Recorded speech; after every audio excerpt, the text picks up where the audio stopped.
आज द्रौपदी महाराज से कहने लगे, नारद जी की तुम्हारा गुरु है कोई?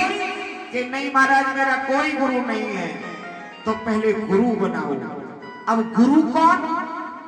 नारद कहते हैं, मैं स्वयं तुम्हारा गुरु बनूंगा।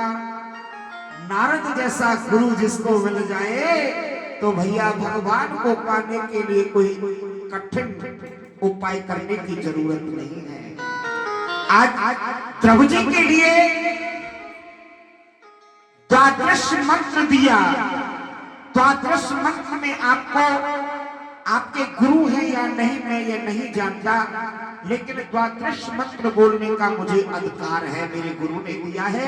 तो आप लोग थोड़ी देर के लिए उसका नाम स्मरण करना। ओम नमो भगवते वासुदेवाय। ओम नमो भगवते वासुदेवाय। ओम नमो अपने मुंह से बोलना। ओम नमो भगवते ओम नमो भगवते वासुदेवाय। ओम नमो भगवते वासुदेवाय। ओम नमो भगवते वासुदेवाय। ओम नमो भगवते वासुदेवाय। ओम नमो भगवते वासुदेवाय। ओम नमो भगवते वासुदेवाय। ओम नमो भगवते वासुदेवाय। ओम नमो भगवते वासुदेवाय।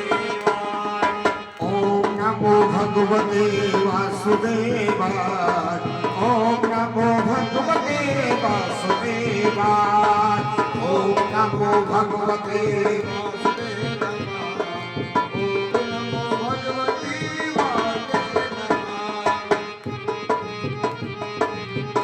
गुरु चंदन हवनीवरी।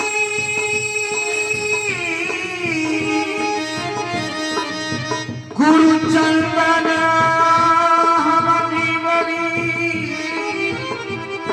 और गुरु शाकर हम कीज।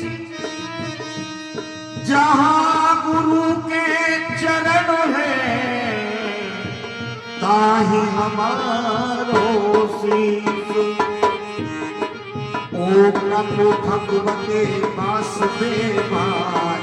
ओम नमो भगवते वासुदेवाय। ओम नमो भगवते वासुदेवाय। ओम नमो भगवते वासुदेवाय। हरि बोल।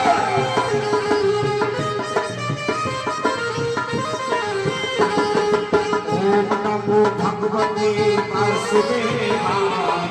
ओम नमो भगवते वासुदेवाय। ओम नमो भगवते वासुदेवाय। ओम नमो भगवते वासुदेवाय।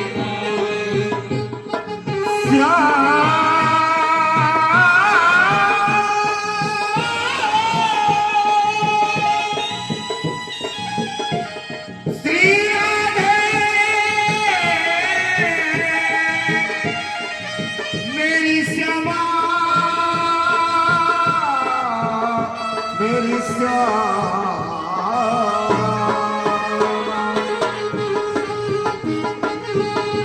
और दादा सब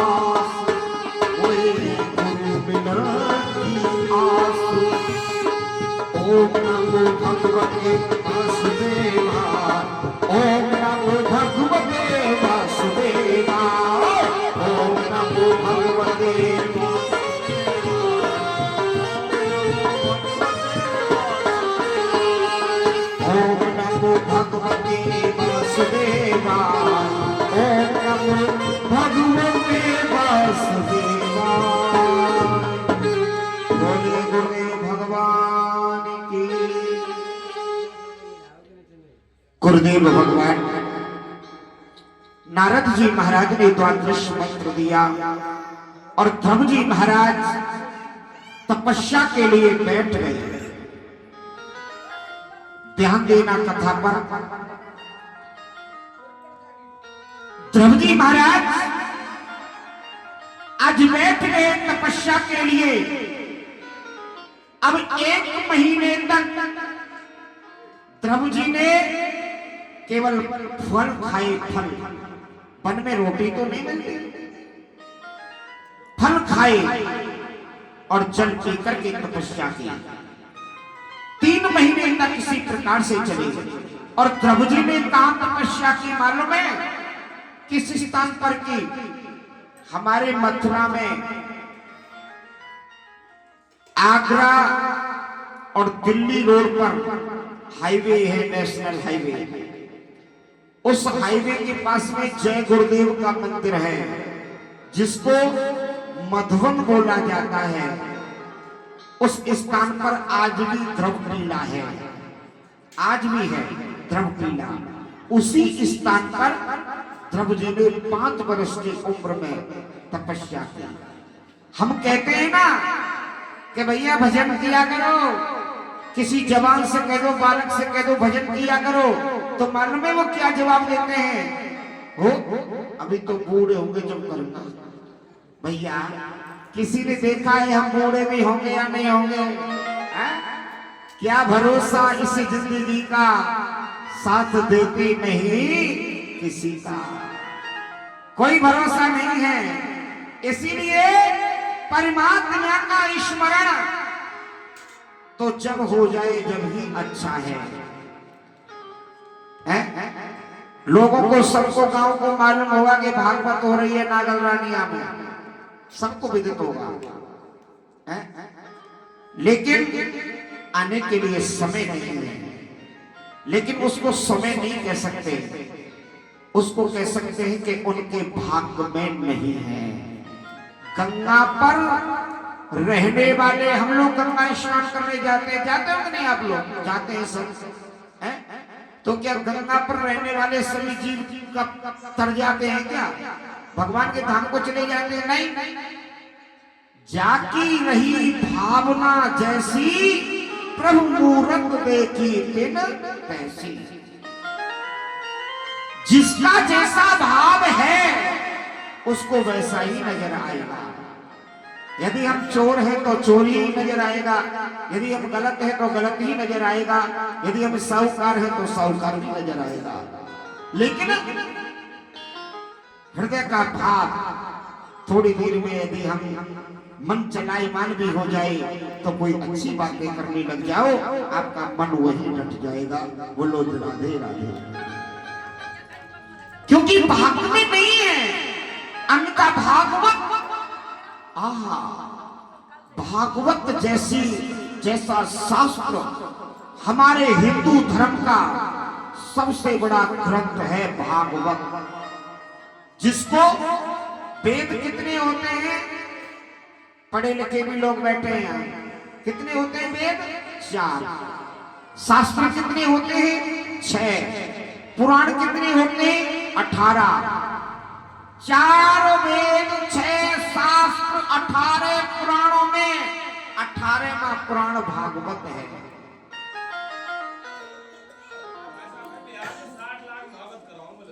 60 लाख में, हाँ वो सही कह रहे। बिहार में दरभंगा, मधुबनी, बेगूसराय जाता रहता हूँ, क्योंकि मुझे तो ठाकुर जी ने आशीर्वाद ही दुनिया में दाना फेंक दिया कि जाओ बेटा चुपते हुए घूमो। बोलो राधे राधे, ताली बजाओ भैया के लिए।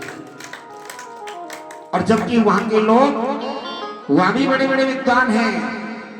अभी मैं कुछ समय पहले गया जी में कार्यक्रम करके आया था, गया जहां श्राद्ध होते हैं। और अभी मार्च के बाद जून में 5 जून से मेरी कथा रक्सौल में है, नेपाल बॉर्डर में, बिहार में ही है रक्सौल। क्योंकि लेकिन हम लोग, आप ये मत समझना कि पंडित जी आ जाते हैं, नहीं, हम तो किसी के लिए आए हैं, गोविंद के लिए आए हैं, ठाकुर जी के लिए आए हैं, आप लोगों के प्रेम के लिए आए हैं, आप लोगों के स्नेह के लिए आए हैं। आप ये मत भी मत समझना पंडित जी यहाँ से कटोरिया बांध के ले जाएंगे, हमको तो बंदी बंधाई अपने आप ठाकुर जी देता है। बोलो राधे राधे। हम आपसे कल भी कह रहे थे केवल 3 घंटे के लिए हमें करना कुछ नहीं है, व्यवस्थाएं भी एक से एक है, आगे से आगे गाड़ियों में ले जाने वाले भी स्टेशन पर मिलेंगे। हाँ, और कम से कम उन लोगों का बड़ा खर्चा होगा। और 3 घंटे बोलने के लिए हम राजकोट गुजरात जा रहे हैं। 28 तारीख को कल बात हो रही थी कालू जी से हमारी, लेकिन आप लोगों से मेरा स्नेह है, मेरा प्रेम है, इसीलिए साल भर में जोड़ा होना बड़े सौभाग्य की बात होती है। क्योंकि भागवत यज्ञ एक बार हो गया तो वहां 15-15, 20-20 साल तक महाराज सुनने को नहीं प्राप्त होती। लेकिन हम यहाँ धन कमाने नहीं, धन आप क्या दोगे, मैं क्या लूंगा, है? आप लोगों ने तो हमको देखा भी नहीं, जाना भी नहीं, केवल आप इतना ही जानते हैं कि पंडित जी कथा सुनाते हैं, अच्छा आनंद आता है, पर आप लोगों का प्रेम बड़ा अच्छा है, आप लोगों का स्नेह बहुत अच्छा है। इसीलिए भैया, क्योंकि हमारा तो जन्म ही ठाकुर जी ने उस धरती पर दिया है जहां करोड़ों लोग दर्शन करने आते हैं, करोड़ों लोग दर्शन करने आते हैं। हम यदि वहां अपना शास्त्र खोल करके बैठ जाएंगे तो कोई 5 रुपए भी चढ़ाएगा तो 5000 शाम तक कमा लेंगे। बोलो राधे राधे। आज सुनीति, चलो एक भजन श्रवण करते हैं और उसके पश्चात कथा प्रारंभ करते हैं। बोलो राधे राधे।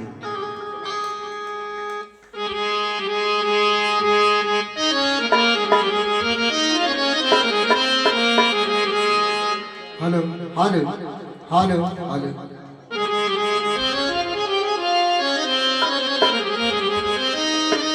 हे भगवान, तुम तो तुम ही हो, तुम से ज्यादा कौन है, पार पाया पिता पार पार वाला कौन।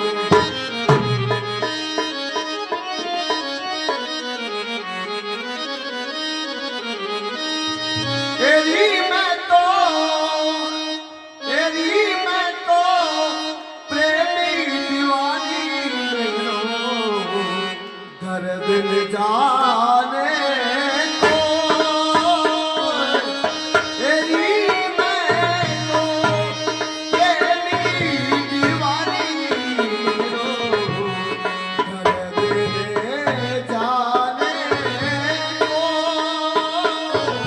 ओ भाई मैं तो प्रेमी दीवानी घर दिल जाने को।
घायल की गत घायल जाने, जो कोई घायल होए, सखी में तो प्रेम दीवानी, मेरो दर्द न जाने कोई। आज ध्रुव जी महाराज ये भजन मीरा जी ने गाया है, बड़ा सुंदर गाया है, क्योंकि मीरा जी गोविंद के दर्शनों की प्यासी है। एक दिन मीरा की कथा आपको सुनाएंगे। ध्रुव जी महाराज फल खा करके और जल पीकर के तपस्या कर रहे हैं, जरा ध्यान से समझना। और जब उनको 2 महीने बीते तो ध्रुव जी ने फल को त्याग दिया, अब केवल पत्ते खा करके ही भजन कर रहे हैं। और 6ठा महीना लगा तो पत्ते भी त्याग दिए, केवल जल ही जल पी रहे हैं। कुछ समय हुआ तो जल भी त्याग दिया, अब तो केवल वो पवन का आहार कर रहे हैं, पवन हवा का। अब जैसे ही वो हवा को आहार करने लगे तो अब एक बात विचार करो, जब पवन रुक जाएगी तो ये ब्रह्मांड तो पवन से ही चल रहा है? हवा नहीं रहेगी तो ये सब कुछ काम करना बंद कर देगा। इसीलिए यह सृष्टि एक स्थान पर रुक गई, देवता लोग एक स्थान पर रुक गए और देवताओं में हाहाकार होने लगी कि मृत लोक की धरती पर कोई ऐसा भजन कर रहा है जिसकी वजह से ये पवन रुक गई है। भगवान के चरणों में पहुंचे देवता, जब घबराते हैं तो कहां जाते हैं? नारायण के पास, और कहते हैं नारायण क्षमा करो, क्षमा करो। और कैसे भी महाराज उस भक्त को रोको जो भक्त आपका भजन कर रहा है। भगवान नारायण ने विचार किया, यदि ये पवन नहीं होगी तो सृष्टि की प्रलय भी हो सकती है, कोई जीवित नहीं रहेगा, इसीलिए मुझे शीघ्र ही चलना चाहिए। आज नारायण भगवान ध्रुव के समीप आ गए, ध्रुव के पास आ गए और ध्रुव से कहते हैं बालक नेत्र खोल, आंखें खोलो, मैं तुम्हारे सामने हूं। लेकिन ध्रुव ने भगवान के कहने पर भी अपनी आंखें नहीं खोली। क्यों? परीक्षित कहते हैं, हे सुखदेव भगवान, हे श्रोमणी, यदि साक्षात जिस नारायण के लिए ध्रुव भजन कर रहा है और साक्षात नारायण आ गए तो आंखें क्यों नहीं खोली? क्या कारण है? सुखदेव भगवान कहते हैं, राजन, ध्रुव जिस समय प्रभु का स्मरण कर रहा था तो नारायण की छवि, नारायण का रूप उनके हृदय में था। अब हृदय में ही आंखों से वो देख रहा है कि मेरे हृदय में नारायण बैठे हैं, तो हृदय वाले नारायण को त्याग कर जो सामने बैठा है वो नारायण उनको दिखाई नहीं दे रहा है,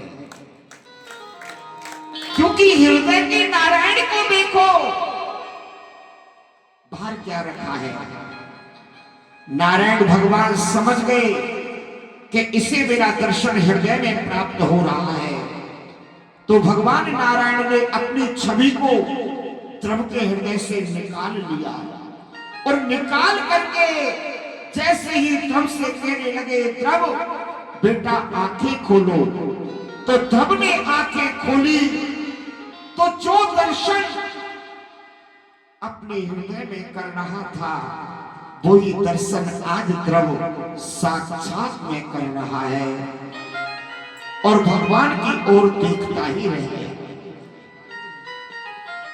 अधिक उम्र नहीं है, आयु नहीं है, आंखों में आशंका नहीं, और हाथ जोड़ करके कहने लगा, भगवान के चरणों में अपने शीश को रख लिया और कहने लगे, हे नारायण, आपने मुझे दर्शन दे दिए, क्या आप ही मेरे पिता हो?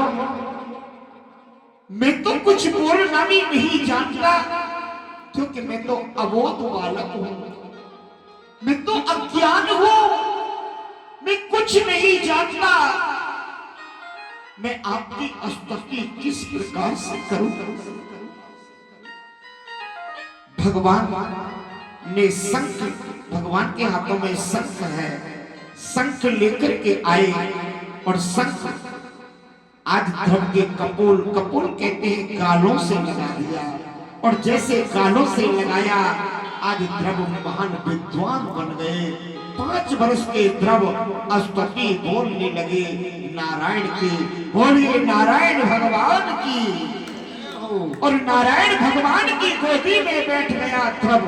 देखो, एक माता के तहाने से कहां बैठ गया? भगवान की गोदी में। अब भगवान कहते हैं, हे ध्रुव आप जाओ, अभी तुमको राज्य भी करना है। अब भगवान के दर्शन एक बार हो जाए प्यारे, तो संसार में किसी राज्य की जरूरत नहीं रहती, क्योंकि जो परमात्मा मिल गया, साक्षात नारायण मिल गया, तो उसे किस वस्तु की आवश्यकता रहेगी? आप ही विचार करो। लेकिन हम लोग भगवान की ओर दर्शन ना कर कर, भगवान की ओर अपनी दृष्टि और अपनी भावनाओं को ना फैलाकर, ना जाने भगवान के बारे में कैसे कैसे विचार करते हैं। भगवान के लिए समर्पण कर दो, आत्मसमर्पण कर दो कि तेरी तू जाने, मैं तो जैसा करूंगा वैसा ही करूंगा। आज ध्रुव जी से कहने लगे, नारायण तुम्हें राज्य करना है बेटा, तुम जाओ। और नारायण, ध्रुव ने मांगा नहीं है, कुछ भी मांगा नहीं है। ध्रुव ने कहा, भगवान आप मुझे दर्शन देते रहना। नारायण कहते हैं, बालक तेरे नाम का तारा, उसका अलग लोक होगा, ध्रुव लोक जिसका नाम होगा। जिस तारे को कोई संसार का मनुष्य यदि नियम के अनुसार दर्शन करेगा, तो उसको अपनी मृत्यु का 6 महीना पहले अंदाजा लग जाएगा कि मेरी मृत्यु उस दिन होगी। बोलो राधे राधे। बहुत से संत बता देते हैं कि मेरी मृत्यु इतने बजकर इतने टाइम पर होगी और उस दिन होगी। देखा होगा, सुना होगा आप लोगों ने। उसकी वजह कोई सिद्धि नहीं है, केवल उनकी सिद्धि यही है कि वो ध्रुव तारे को नियम के अनुसार देखते हैं। आज ध्रुव जी हाथी पर चढ़ करके नगर में आए। नगरवासियों को मालूम पड़ गया कि ध्रुव जी महाराज आ रहे हैं, क्योंकि जिस पर कृपा राम की हुई, ता पर कृपा करे सब कोई। मैंने पहले बताया था, आज कोई कृपा परमात्मा की हो गई तो उसका पिता और वो मौसी और सुनीति, पूरी प्रजा आरती का थाल, किसी ने बंधन बाण बांधे, किसी ने आरती का थाल सजाया, कोई मिठाई ला रहा है, कोई फूलों की हार ला रहा है, कोई फूल बिछा रहा है ध्रुव ने। लेकिन ध्रुव ने सबसे पहले प्रणाम किसको किया?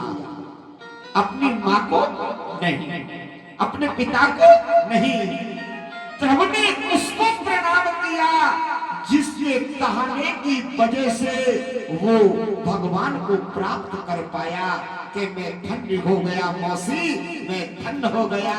यदि आज उस दिन तुम मुझसे कुछ नहीं कहती तो शायद मेरा ये जीवन सार्थक न बनता।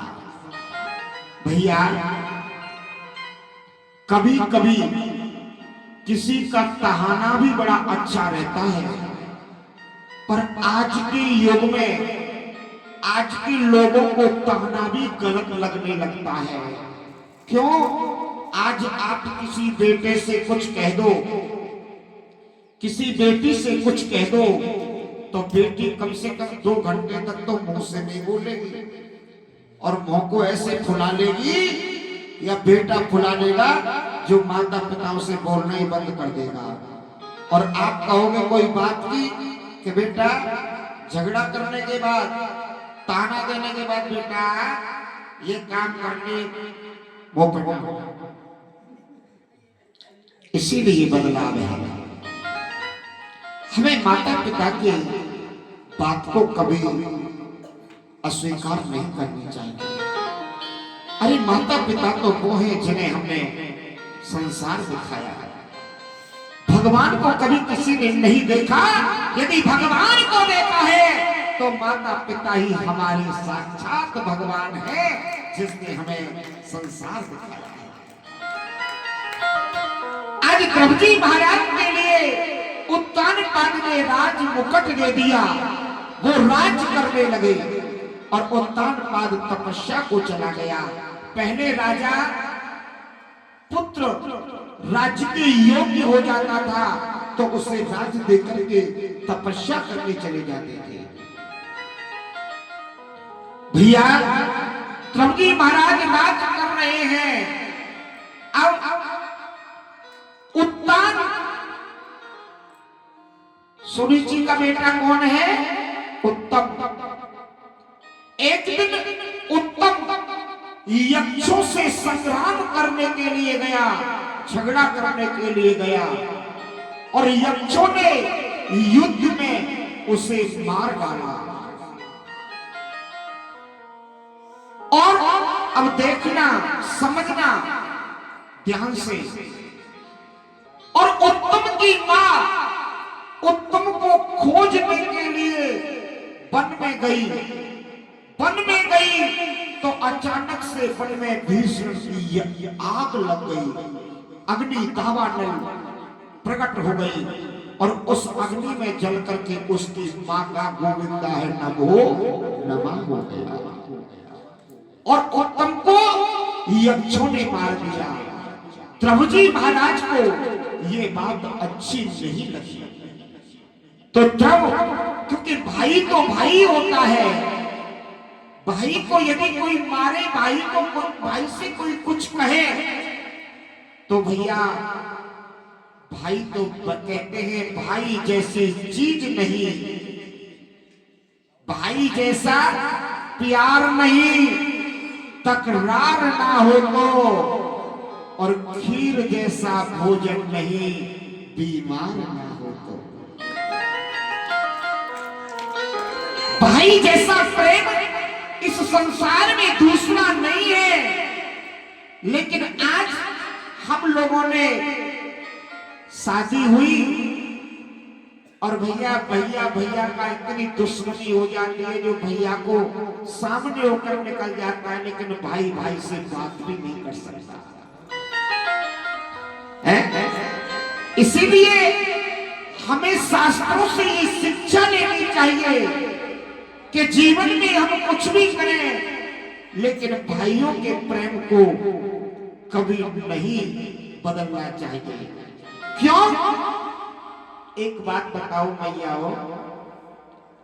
झाड़ू में से एक सीख निकाल कर आप झाड़ू लगाओ तो क्या वो झाड़ू लग जाएगा? लग जाएगा क्या? नहीं लगेगा। और पूरा झाड़ू यदि बना हुआ होगा तो सब कचरे को निकाल करके बाहर कर देगा और आपका घर अच्छा स्वच्छ सौंदर्य लगने लगेगा। इसीलिए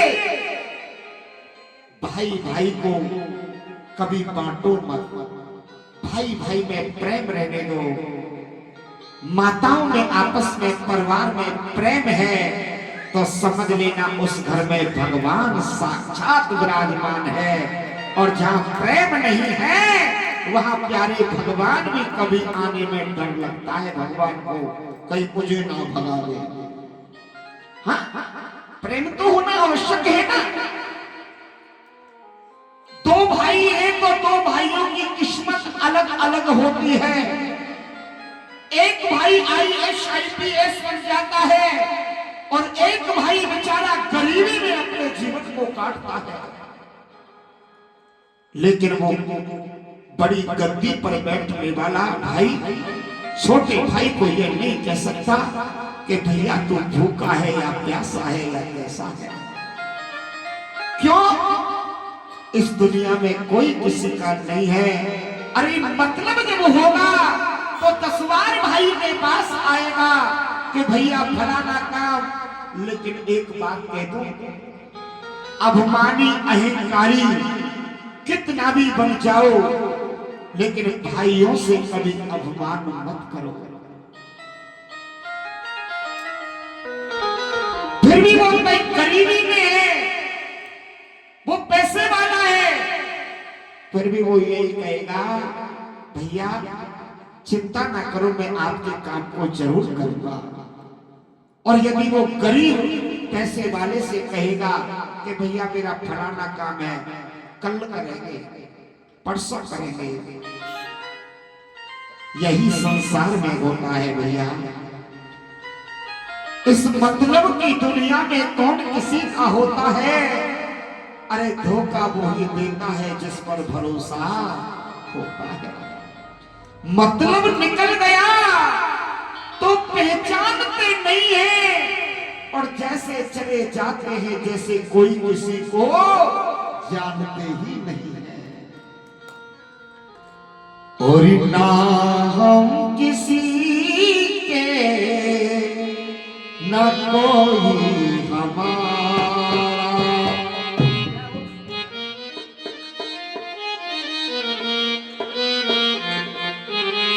ओ ना हम किसी के न कोई हमारा, झूठे जगत से, झूठे जगत से किया है किनारा, ना हम किसी के ना कोई हमारा, ना हम किसी के ना कोई हमारा।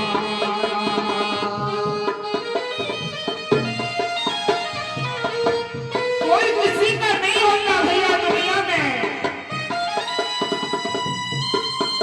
एक बात कहूं, गरीबी बहुत बुरी है, कोई आदर नहीं करता। गरीबी के 3 नाम, लुच्चा, गुंडा, बेईमान, ये गरीबी में नाम पड़ जाते हैं। क्योंकि जब होगा नहीं तो वो देगा कहां से, और नहीं देगा तो वो बेईमान माना जाएगा, गुंडा भी माना जाएगा, लुच्चा भी माना जाएगा।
के काले ऊपर से गोरे, ऊपर से गोरे होने से मतलब नहीं है, इनका मन भी गोरा होना चाहिए, मन काला नहीं होना चाहिए। कैसे? होते के लिए तेरे दुनिया वाले ऊपर से गोरे, मन इनके काले।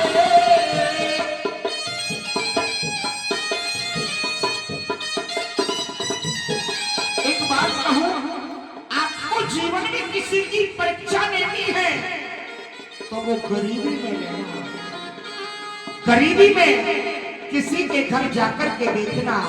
क्योंकि इस दुनिया में भैया यदि कोई जाति है तो जाति से मतलब नहीं है, जाति गरीबी और अमीरी की ही होती है। उस गरीब को कोई अपने साथ नहीं लगा सकता, दूर भगा सकते हैं। कहते हैं ना, होता है पैसा पास तो सब सास होता है, अरे टूट जाता है गरीबी में जो रिश्ता खास होता है।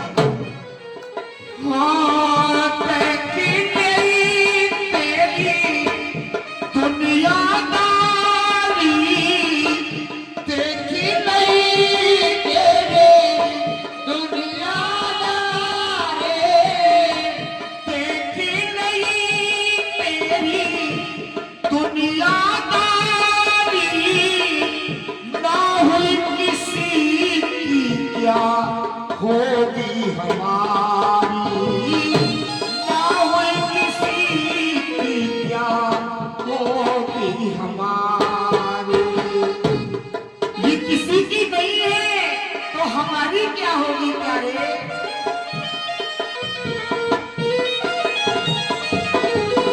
हो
ना हम किसी के ना कोई हमारा, झूठे जगत से अब किया है किनारा। यहाँ कोई किसी का नहीं होता भैया। आज उसका परिणाम, बुराई का परिणाम क्या हुआ, उस रुचि का परिणाम क्या हुआ?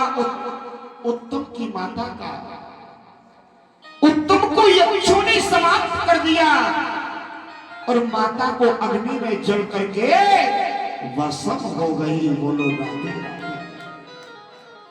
अब ध्रुव ने राज किया, यक्षों से युद्ध किया, भाई का बदला लेने गया कि मेरे भाई को यक्षों ने मारा, लेकिन शर्तों ने उसे समझा दिया कि ध्रुव आपका काम युद्ध करने का नहीं है। युद्ध क्या होता है?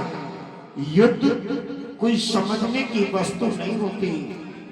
युद्ध कोई विकास की गति नहीं हो सकती। युद्ध केवल हमारे विकास को बिगाड़ सकती है। युद्ध कभी कभी थोड़ी सी गलती हमारे जीवन को बर्बाद कर सकती है, याद रखना। इसीलिए हमें सोच समझ करके रहना चाहिए। जितना प्रेम प्यार से रहोगे उसी में हमारी भलाई है। कथा से हमको ज्ञान मिलता है। किसी के साथ हमें भी अच्छा नहीं करने के लायक है। यदि लायक बनाया है परमात्मा ने तो किसी का भला करो, और यदि भला नहीं कर सकते हो तो भैया किसी की बुराई करने का भी आपको अधिकार नहीं है। भला किसी का कर ना सको तो बुरा किसी का ना करना।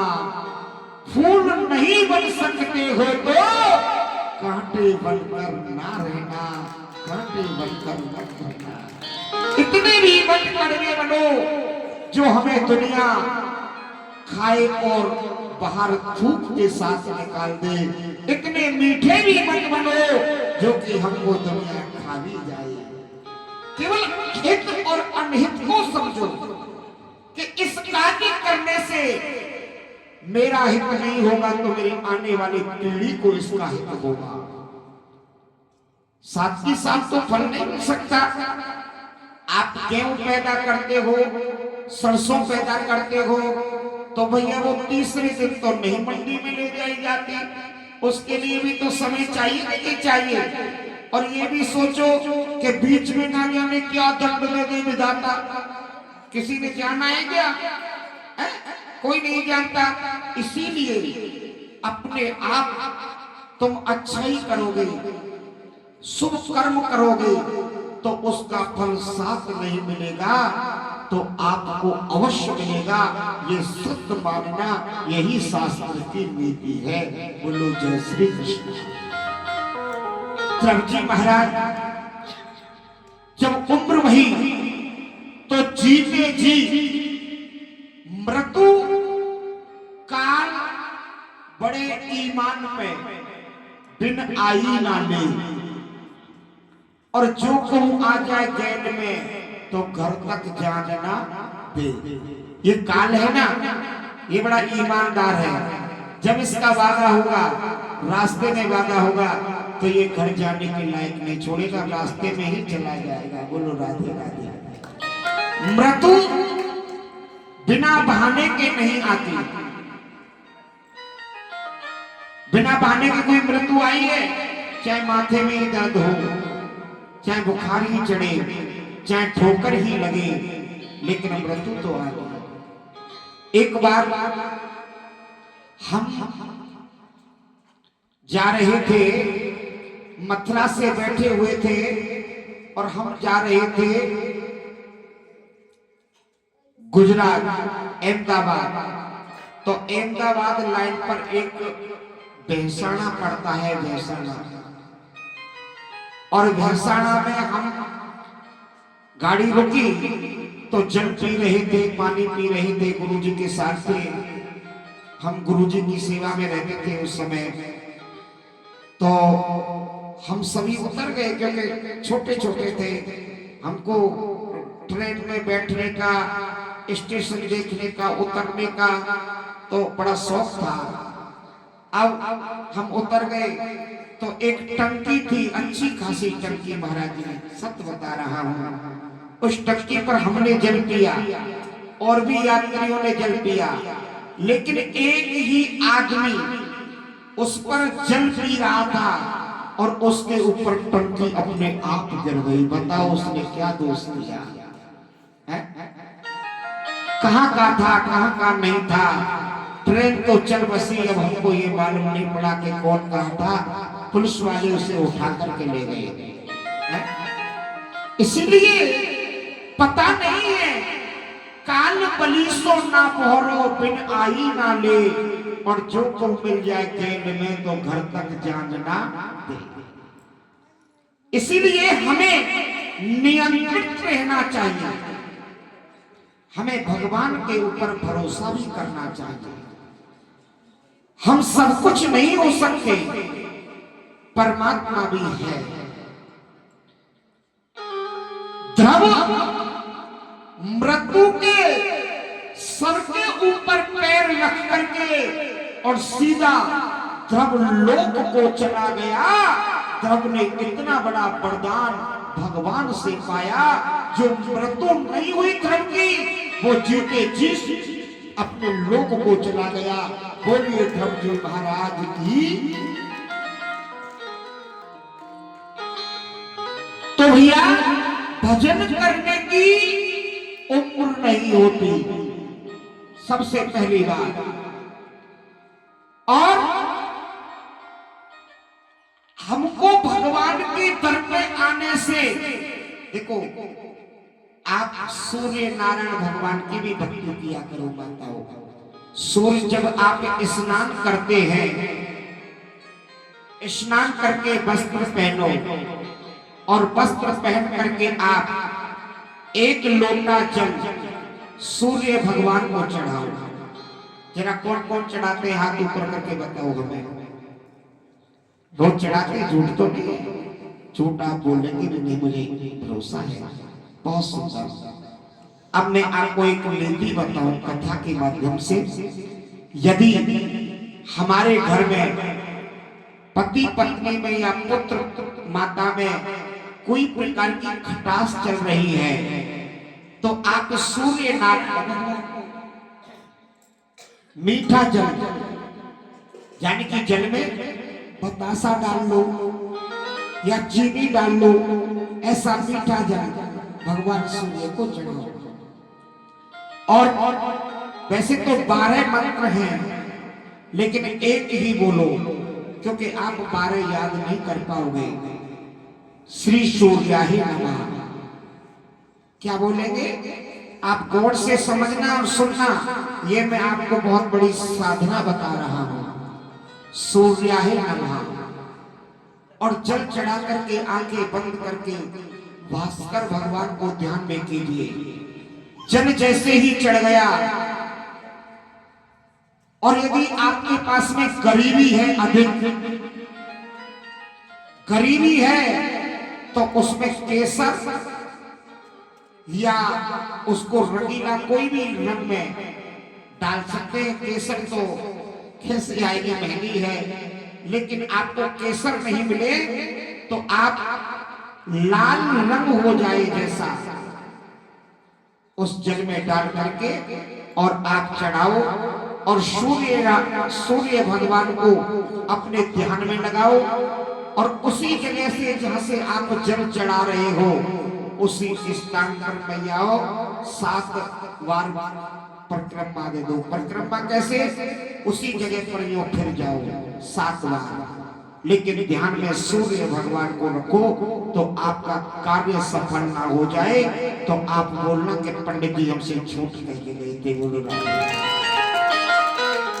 मैं ये आपको हमारे गुरुजी की कही हुई बात और लेख प्रमाण बता सकता हूं कि ये उसमें लिखा हुआ है, लेकिन नियमित होना चाहिए। नहीं आज तो कर लिया और कल मारो तो भाभी की लाला भाई और वहां जाओ, ऐसा ऐसा नियमित होना चाहिए। चाहे आप यहाँ हो, चाहे आप वहां हो, कहीं भी हो, जल तो हर जगह मिलता है, स्नान भी हर स्थान पर मिलता है। रंग अपना वहां नहीं मिले तो घर से ले जाओ। मीठा तो हर जगह मिलता है, क्योंकि छाछ दही को छोड़कर चाय तो हर घर में बनती है। बोलो राधे राधे। तो ऐसा नियम करना चाहिए।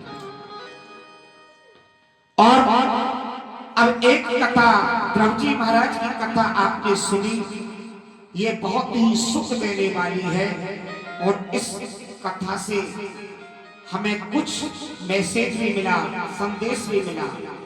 क्या? सूर्य भगवान की भक्ति आप करो, भगवान शिव पर जल चढ़ाओ, आस्था किसी में रखो। शंकर को चाहने वाले शंकर को चाहो, नारायण को चाहने वाले नारायण को चाहो, कृष्ण को चाहने वाले कृष्ण को चाहो। सब एक है, जड़ एक है, डाल अलग अलग है। एक है, साथ है, सब सब है। देखो हमारे हिंदुओं में 33 करोड़ देवता है। कितने? 33 करोड़। अब मंदिरों में महाराज जी हनुमान जी एक तरफ पधर रहे हैं, राधा कृष्ण एक तरफ पधर रहे हैं, सीताराम जी लक्ष्मण जी एक तरफ। मैं बहुत बड़ी बात बोल रहा हूँ, सीताराम लक्ष्मण जी एक तरफ पधर रहे हैं। तो बताओ अब मन में फर्क आ जाता है कि पहले मैं सीताराम जी के आगे ढोक दूं या शंकर जी के आगे दूं या कृष्ण राधा जी के साथ में दूं या हनुमान जी के लिए दूं। कभी कभी होता है, ऐसा होता है ना। लेकिन एक ऐसा है, सब सब है। आप यदि भगवान शिव को चाहते हो तो भैया भगवान शिव को ही ढोक लगाओ, शिव में ही सब कुछ है। क्यों? शिव से बड़ी भक्ति यदि भगवान से नाराजी होगी, शिव की पूजा करने वाला होगा तो वो भगवान को कभी प्रिय नहीं होगा। शिव की पूजा करेगा और भगवान के लिए, राधा कृष्ण के लिए, राम जी के लिए ढोक भी नहीं गई तो भगवान मान जाएंगे मेरा निवास उसी में है। क्यों? कि जब भगवान लंका में विजय पाने के लिए गए तो भगवान ने किसकी स्थापना की? भगवान शिव की रामेश्वरम। रामेश्वरम में साथ, रामेश्वरम में जो भी कोई गंगा जल लेकर और श्रद्धा भक्ति से जाता है उसकी मनोकामना पूरी हो जाती है। तो रामेश्वर वहां जाओगे, 3 दिन लगते हैं कम से कम रामेश्वरम जाने के, 2 दिन तो लगते ही महाराज है। ये भी रामेश्वरम है। थोड़ा वहां स्वर्ण नहीं जा सकते, उस समुद्र में पहरा है, कैमरा लगे हुए हैं। आपके यहाँ कैमरा नहीं है, लेकिन यह भी रामेश्वरम है। इस पर जल चढ़ाओ, यह तरीका आजमाओ, सूर्य पर जल चढ़ाओ, नादिया के कान में अपने दुख को कहो, आपका कार्य में साल भर नहीं लगेगी। ये बात ध्यान रखना। और भगवान के लिए जल चढ़ा रही हो और घर जाकर के लड़ाई युद्ध कर रही है तो भैया फिर तो काम नहीं होगा। शिवद्रोही दास कहावा,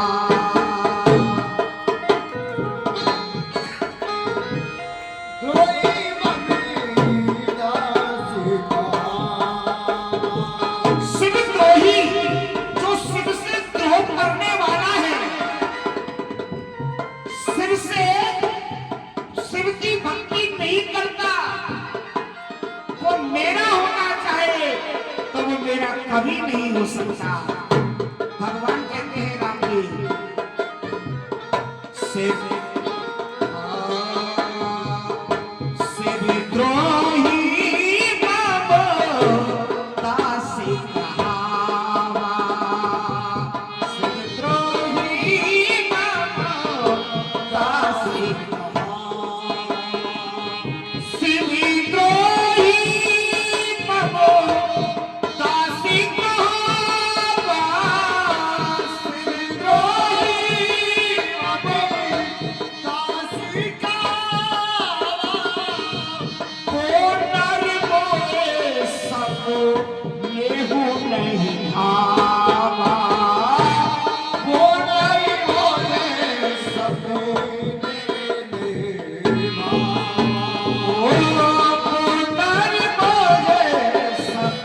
शिवद्रोही मम दास कहावा, वो नर मोह सपने हो नहीं भावा।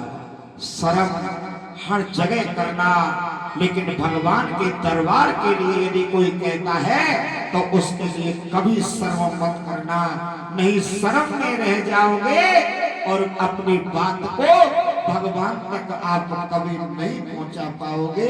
बोलो राधे राधे।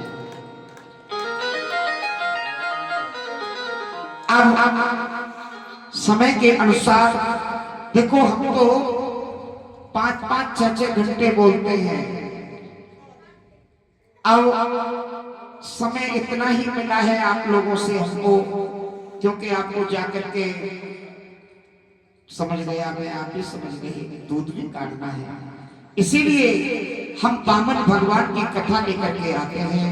बोलिए वामन भगवान की जय हो। उससे पहले मैं आपको एक बात बताऊं कि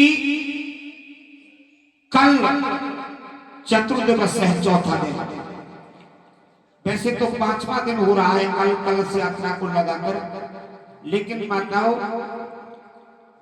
हम अनर्थ कर नहीं सकते, चाहे हमारा आगे का कोई भी कार्यक्रम हो, जाएंगे वहां भी, लेकिन कल चौथा दिन है, क्योंकि 27 तारीख की एकादशी व्रत है और आप सबको करना है। नहीं करी तो जबरदस्ती नहीं है किसी से, लेकिन भागवत में यदि एकादशी पड़ रही है तो आपका जीवन बड़ा सार्थक है, जरूर करना। बन जाए तो एक दिन रह लेना, कोई बात नहीं है, लेकिन एकादशी करना आवश्यक। 27 तारीख की एकादशी व्रत है। एकादशी को ना तो चावल बनाए जाते हैं, ना चावल में हवन में चावल की आवश्यकता पड़ती, तो हवन भी नहीं कर सकते। अब आप तो जानो नहीं जानो, लेकिन अनजान यदि कोई अपराध करे तो चल जाएगा, लेकिन जानकार यदि कोई पाप करे तो भगवान कभी क्षमा नहीं करेगा। बोलो राधे राधे, बोला करो ना राधे राधे। अब 28 तारीख का हवन रखा गया है। मैं आपको और भी प्रक्रियाएं बताता रहूंगा, लेकिन आने वाले कल भगवान का जन्म उत्सव मनाया जाएगा, और जन्म उत्सव में आप लोग जितना आ सको उतना आना, क्योंकि आएगा आता वही है जिन्हें ठाकुर जी बुलाता है। किसी किसी को जबरदस्ती भी बुलाना पड़ता है, लेकिन आना चाहिए, क्योंकि यह समय हम खो देंगे तो हमारे जीवन में ऐसा समय फिर कभी आए या ना आए ये नहीं बता सकते, क्योंकि हमारा काम है जोड़ा करने का। तो भैया हम तो जोड़ा करने के लिए आ गए। अब तो आप लोग बुलाएंगे कभी जीवन में है, तभी आना होगा, अन्यथा फिर हमको दर्शन दुर्लभ है। बोलो राधे राधे। क्योंकि आपका गांव में छोटा सा मालूम है कई लोगों को, मैं बहुत दिन से आता हूँ, मेरा स्नेह है, मेरा प्रेम है। और देखो हमारी मैया का भाव देखा आपने, सूरजपुरा से चल करके यहाँ आई है। हाँ, और कल जन्म उत्सव ऐसा यहाँ लग जाए कि साक्षात कृष्ण हमारे नागल रानिया में जन्म लेकर आए हैं। हमारा नागल रानिया कल मंथरा बनना चाहिए। यहाँ गुब्बारे वगैरह सजावट हो जाएगी, कोई बात नहीं है। हमसे कहीं रखा है पंडित जी, कोई चिंता मत करो, हम चिंता कभी करते ही नहीं है, क्योंकि हमें तो कभी चिंता होती है ना तो हम चिंतन करने लग जाते हैं माला लेकर के, और भगवान के ऊपर छोड़ देते हैं, तू जाने तेरा काम जाने। हाँ भैया, कल जन्म उत्सव में सबको पीले पीले वस्त्र पहनकर आना है। नहीं वो तो पड़ोसी से मांग लेना, उधार क्या बात है, लेकिन आना सबको है। और टोपी कल की प्रसादी में आपको धनिये की पंजीरी का लाभ होता है, तो धनिया कि आप मंगवा सकते हो, तो जिसका भाव हो वो लेके आ सकता है, नहीं तो धनिया हम मंगवाएंगे। हमको हमसे तो बेचारे कुछ खर्चा नहीं कराते हैं, अपने आप लेकर के आएंगे और दही शुद्ध भावना से जमा करके रखना है। और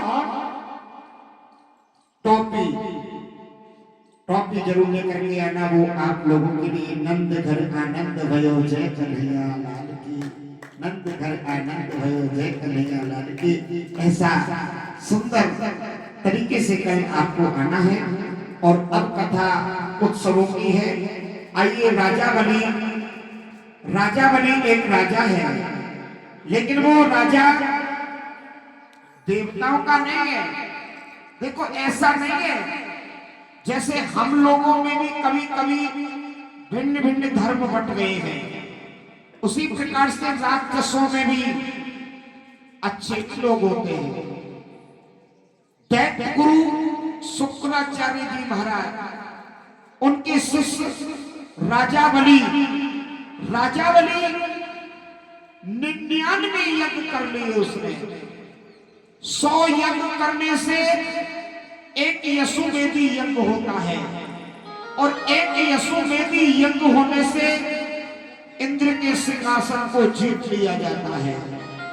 अब राजा बलि तो राक्षसों का राजा है, दैत्य गुरु शुक्राचार्य जी का परम शिष्य है। यदि वो देवताओं का राजा कौन है? देवताओं का राजा कौन है? इंद्र। यदि राक्षसों का राजा इंद्र बन जाए तो आप बताओ हमारे लिए सुख देगा? कभी नहीं। देवताओं को सुख देगा? कभी नहीं। इसीलिए 99 यज्ञ किए और 100वें यज्ञ उसने प्रारंभ कर दिया। देवता लोगों में घबराहट होने लगी, हे नारायण, अब क्या होगा? यदि राजा बलि इंद्र की पदवी ग्रहण करता है तो हमारे लिए सुख कभी नहीं प्राप्त हो सकता। तो अब क्या किया जाए? अदिति के यहां भगवान नारायण छोटे से बामन अंगुल के, जिसको हमारी आपकी भाषा में पौना भी कहते हैं, बामन्या भी कहते हैं, कहते हो ना, छोटा, ऐसे भगवान ने स्वरूप धारण किया। बड़े सुंदर। बोलिए बामन भगवान की। और बामन भगवान बनकर के आज राजा बलि के दरवाजे पर जाने लगे। वो कैसे? आप लोग श्रवण करना। हो रामा बल को छलन भगवान भी करते हैं, लेकिन अपने लिए नहीं, परम धर्म हमारे लिए, आप लोगों के लिए, पराये के लिए करते हैं। हो रामा बलि को छलन चले तीर लोग बलि को छलन।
स्नान को पिया धोते सूरज को जल देते, कर स्नान धोतिया धोते और कर स्नान धोतिया धोते सूरज को जल देते, पायन पहने पायन पहने चरण खुलाओ रे पायन,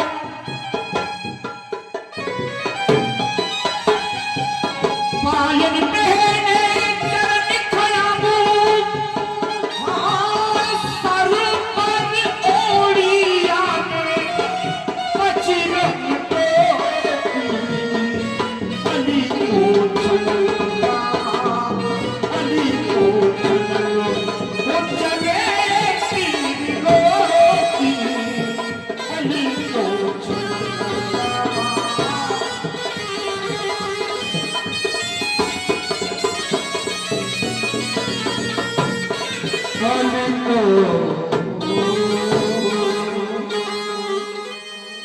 बलि को छलन चले तेरे लोकी, कला बना लई छोटी, हाथ में ले ली ब्रह्म लकुटिया, बगल में दवाई यानी भागवत पोथी, बल को छलन चले तेरे लोकी, कर स्नान धोतिया धोते सूरज को जल देते, आया नाम है? कर स्नान धोतिया धोते सूरज को जल देते, पायन पहरे चरण खड़ामो, सर पर ओढ़ी मचरंग टोपी, बल को छलन चले तेर लोकी। आज राजा बलि के दरवाजे पर बलि को छलने के लिए वामन भगवान गए। वामन भगवान को देखकर नगरवासी सब बड़े प्रसन्न हो गए। एक बात कहूं, परमात्मा ने ये हमारी सूरत जो बनाई है ना, कभी कभी हम किसी सुंदरता की ओर देखने लग जाते हैं, एक नजर चली जाती है, तो अब आप विचार करो परमात्मा का स्वरूप कितना सुंदर होगा। जब वो भगवान वामन बन करके आए और वामन भगवान के तरफ लोग आकर्षित हो गए, सबका मन लुभायमान हो गया और राजा बलि के दरवाजे पर पहुंच गए। राजा बलि से कहा, राजा एक ब्राह्मण आए हैं। अब ब्राह्मणों का नाम सुनकर राजा बलि तुरंत सिंहासन छोड़ करके चला। यज्ञ का मतलब क्या होता है?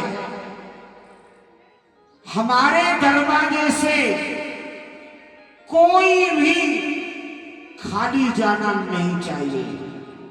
और आप भी 5 यज्ञ रोजाना करते हैं। अपने घर में 5 यज्ञ कौन कौन करते हैं? जरा ध्यान से सुनो। 5 यज्ञ कौन कौन सी? सबसे पहले जब आप भोजन बनाते हैं तो गाय के लिए चंदिया निकालते हैं। दूसरा यज्ञ, अग्नि भगवान को थोड़ा मीठा लेकर या घी लेकर अग्नि भगवान का भोग लगाना। ये संभालो, 2 यज्ञ हो गए। तीसरी यज्ञ, कोई घर पर मांगने वाला या कैसा भी आ गया, उसके लिए भी आपने दिया। 3 यज्ञ हो गए। चौथा यज्ञ कौन सा है? चौथा यज्ञ, आप जो सुबह सुबह दाना डालने के लिए जाते हैं चुगा, वो चौथा यज्ञ है। 4 यज्ञ। गृहस्थ धर्म में 5 यज्ञ होने चाहिए और रोजाना होने चाहिए। और 5वां यज्ञ कौन सा है? 5वां यज्ञ है आटा मार करके, यदि कहीं जल है तो उसकी छोटी छोटी गोली बनाकर मछलियों को खिलाओ। ये 5 यज्ञ हैं। तो 5 यज्ञ जिस जगह होते हैं उस घर में कभी दुखी नहीं होता, उस घर में हमेशा आनंदित हो जाता है। बोलो जय श्री कृष्ण। मैंने आपको 5 यज्ञ बताए, अब आप कितनी करते हो ये मैं नहीं जानता, जबकि 5 यज्ञों में खर्चा तो कोई नहीं है। रोटी बनती है घर में, साथ चंदिया निकालो, घी से रोटियों को चुपड़ते भी होंगे तो भोग लगा दो अग्नि का। लेकिन ये यज्ञ कब माने जाते हैं? नहीं आते तो कोई बात नहीं, बैठो। ये यज्ञ कब माने जाते हैं? ये यज्ञ जब माने जाते हैं जब हम स्नान करके नहा धो करके भोजन बनाते हैं। यदि स्नान करके भोजन नहीं बनाते तो वो यज्ञ नहीं, वो सब कुछ नष्ट हो जाता है। क्योंकि जिस भोजन को हमारे बालक भी पाते हैं और बिना नहा धो करके हम भोजन खिलाते हैं तो वो आगे चल करके सक्सेस बहुत कम होते हैं। बोलो जय श्री कृष्णा। मैं आपको शास्त्र की बात बता रहा हूं ये सभी। तो आपसे मेरा एक निवेदन है, ये यज्ञ आपको करना चाहिए। और नहाने धोने की बात नहीं है, आप ये समझो पंडित जी जाड़े में कैसे नहाएंगे, कोई समझे अपने मन में, तो मन को पवित्र कर लो। मन को पवित्र कैसे करेंगे? जल के छींटा मार करके केवल हमारे आसपास में डाल लो, वही हमारा भीजे कान वहे स्नान, वही स्नान है। हाँ बोलो जय श्री कृष्णा। तो इसमें कोई कठिनाई तो नहीं है ना, है? कोई कठोरता नहीं है। हाँ भैया, वामन भगवान को देखकर सभी प्रसन्न हो गए। राजा बलि ने वामन भगवान का दर्शन किया। वामन भगवान का दर्शन करके चरण स्पर्श करने लगे राजा बलि। और राजा बलि कहने लगे, हे भगवान, मैंने ब्राह्मणों को तो बहुतों को देखा, बहुतों का दर्शन किया, लेकिन आप जैसे का कभी दर्शन नहीं किया।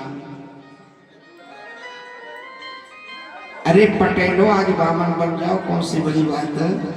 आज की बात है, फिर गुजर ही रहना, क्योंकि छोटे छोटे को ब्याह तो हो जाएगा, बड़े होने पर दिक्कत हो सकती है। राधे राधे। हाँ कोई बात नहीं, बैठ करके कथा सुनो, कल से देखेंगे। आज वामन भगवान के लिए चरण स्पर्श किया और बोले, महाराज मांगो, क्या मांगना चाहते हो? वामन भगवान ने कहा, नहीं महाराज, ऐसे नहीं मांगूंगा, पहले मुझे 3 वचन दे दो। 3 वचन लो महाराज, मैं 3 वचन भी देता हूं, मांगो मांगो मांगो। अब वामन भगवान ने राजा बलि से क्या मांगा? मुझे 3 पेड़ धरती का दान दे दो। राजा बलि हंसने लग गया कि महाराज, 3 पेड़ धरती में आप क्या कर सकते हो? अरे आराम से बैठ नहीं सकते, सो नहीं सकते, लेट नहीं सकते, क्या करोगे? मैं अपनी तरफ से आपको 3.5 पेड़ धरती का दान देता हूं। भगवान कहने लगे, राजा तू तो बड़ा अभिमानी है। अरे हमने 3 मांगा, तूने 3.5 दे दिया। क्योंकि उसे अंदाजा नहीं है ये ब्राह्मण नहीं, ये साक्षात नारायण है। राजा बलि से मांगा कि 3 पेड़ धरती का दान, संकल्प कर दिया। और संकल्प बिना पत्नी के और बिना पति के नहीं होता। संकल्प में पत्नी की आवश्यकता पड़ती है और गुरु की आवश्यकता भी पड़ती है, यदि है तो। अब गुरु जी को बुलाया कि महाराज संकल्प के लिए पधारो, ये ब्राह्मण आए हैं। गुरु जी ने कहा, ब्राह्मण आए हैं? राजा बलि बोले, बड़े सुंदर ब्राह्मण हैं और महाराज बड़े संतोषी हैं। सत्य कहता हूं, मैंने बार बार निवेदन करने पर भी उन्होंने कुछ नहीं मांगा। गुरुजी ने कहा ऐसा कौन ब्राह्मण है जो संतोषी है? देखो ब्राह्मण कभी संतोषी नहीं होता, याद रखना। हाँ हम ब्राह्मण हैं तो क्या, लेकिन बात आएगी तो कहना पड़ेगा। संतोषी ब्राह्मण नहीं हो सकता। गुरु ने कहा राजा संतोषी कोई ब्राह्मण नहीं हो सकता है, लेकिन क्या मांगा कि महाराज 3 पेड़ पृथ्वी का दान, कि 3 पेड़ धरती का दान। तो गुरु तो समझ गए, क्योंकि गुरु तो गुरु होते हैं कि वो कोई साधारण नहीं है। लेकिन चल मैं तेरे साथ चलता हूं। अब जैसे ही गुरु शुक्राचार्य जी ने, ध्यान से सुनो, राजा बलि उनको लेके गए, ब्राह्मण के दर्शन करे, वामन भगवान के दर्शन करे, तो एकदम से भयभीत हो गई, मानो करंट मार गया। राजा बलि ने कहा महाराज क्यों, गुरुदेव ऐसा क्यों हुआ? राजा बलि जिसको तू संतोषी कहता है यह संतोषी नहीं है, और तू क्या कहता है यह ब्राह्मण है, बामन नहीं है। बामन तू जिसको बामन कह रहा है ये बामन नहीं है, ये तो बामनों का भी पाप का बाप है। कि कौन है? यह साक्षात नारायण, ये तो साक्षात नारायण है। और हे राजा बलि तूने 3 पेड़ धरती का दान मांगा, और तूने दे तो नहीं दिया कि महाराज दे दिया, दे दिया। तूने वचन तो नहीं दिया कि वचन लेकर के ही इन्होंने मांगा था, कि वचन लेकर के मांगा। तो राजा बलि तू तो समझ ले कि रसातल को चला गया। मैं तेरे से कहता हूं कि हम राक्षस हैं, अब भी बदल दे कि मैं दान नहीं दूंगा, नहीं दूंगा, इससे बोल दे। राजा बलि ने कहा महाराज ऐसा नहीं है,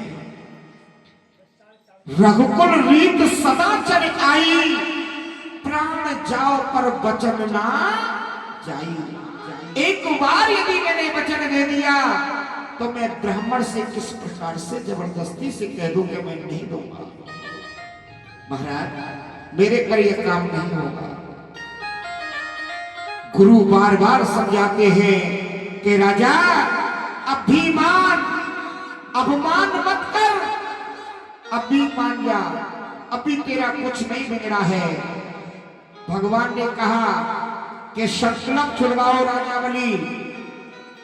अब जैसे ही संकल्प छुड़वाया, ध्यान करना, तो गुरुजी मेढक बन करके उस संकल्प की तूवी में जाकर के छुप गए।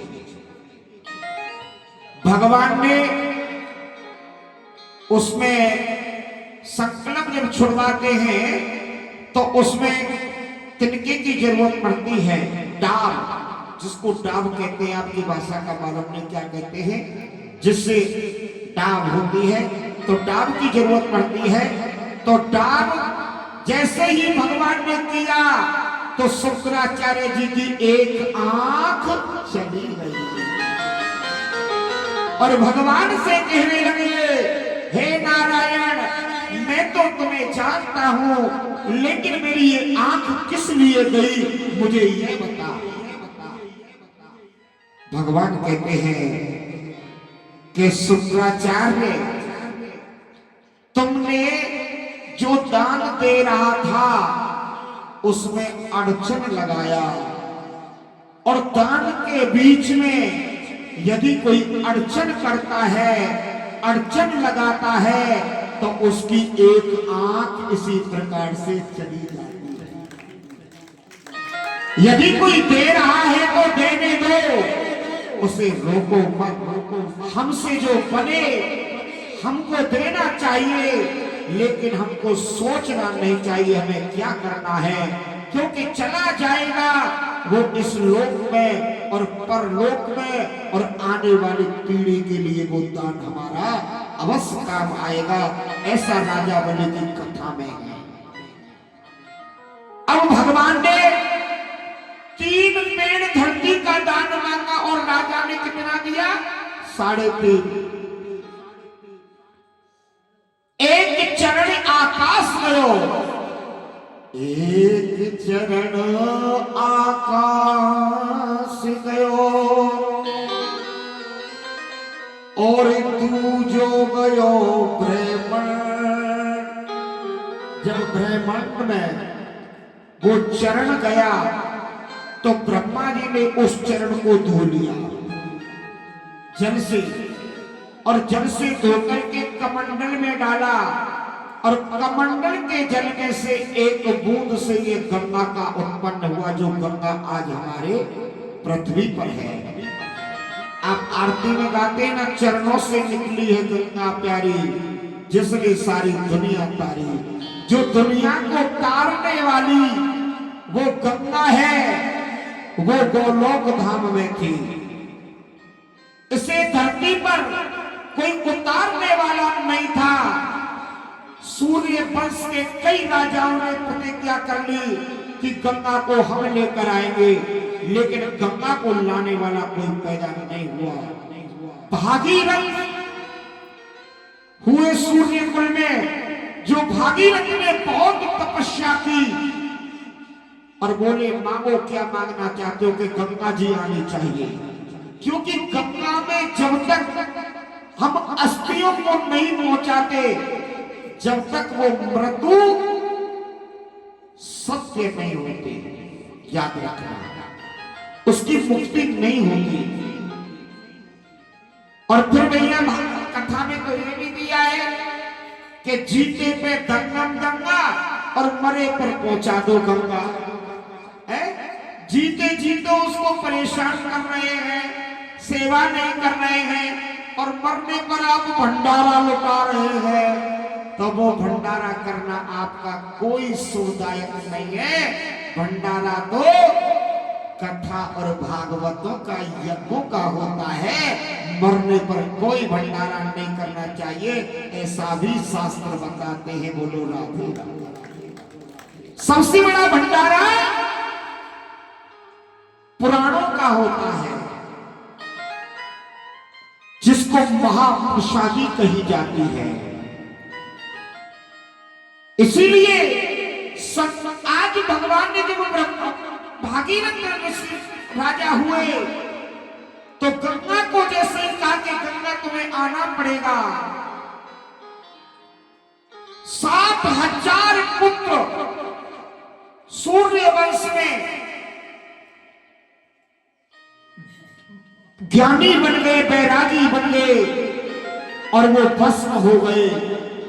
उनकी मुक्ति के लिए वो गंगा को सूर्य वंश से लाना चाहते थे, लेकिन गंगा ने कहा महाराज आऊंगी तो सही में भूतल पर, लेकिन मुझे झेलने वाला कौन है? मैं तो पाताल में चली जाऊंगी। गंगा ने कहा ऐसी धारा है मेरी। तो भागीरथ ने भगवान शिव को प्रसन्न किया तपस्या करके, उसका पूरा जीवन तपस्या में बीत गया। भगवान शिव ने कहा कोई बात नहीं है, यदि गंगा को लाने वाला तुम पाताल में चली जाओगे तो हम तुमको पाताल में नहीं जाने देंगे। हम इस भरत भूमि, इसका शुभ नाम भरत भूमि है, इस भारत की धरती पर ही हम आपको रखेंगे, हम आपको कहीं नहीं जाने देंगे। तो भगवान शिव के लिए जटाओं को फैलाया, और भगवान की शिव की जटाओं में गंगा अपने भारत धरती पर आई। ऐसे ही नहीं आई, 12 साल अपनी जटाओं में गंगा को उलझा दिया, जो कि गंगा को धरती पर उतरने का मौका ही नहीं छोड़ा भगवान शिव ने, कि कहां से जाएगी। जब प्रभु की कृपा हुई तो गंगा का उत्पन्न, गंगा का आना इस धरती पर हुआ। इसीलिए हमारा देश जननी जन्म भूमस्य स्वर्गात् पे गयसे, ये भारत की धरती स्वर्ग से पवित्र मानी जाती है। राम कृष्ण का अवतार हमारी भारत की धरती पर होता है। गंगा जमुना सरस्वती तीनों का संगम प्रयागराज में होता है।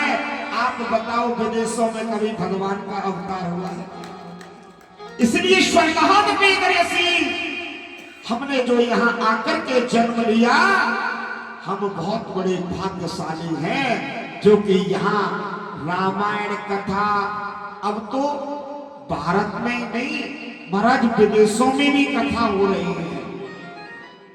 आपसे और हमसे अच्छे नियम वाले तो अंग्रेज लोग हैं। आप वृंदावन जाना,